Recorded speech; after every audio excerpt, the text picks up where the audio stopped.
Hello everyone, in front of me is Google Pixel 10a, and let me show you how to change language on this device. So at first, enroll the settings, then find and select System, right here, and go to Language and Region. Now choose System Languages, tap on plus icon to add a new language, and choose the one that you want to apply.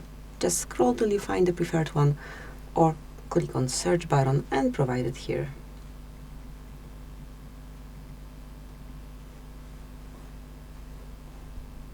Slide it up to the first place to make it a default one, click on Change, and that's it.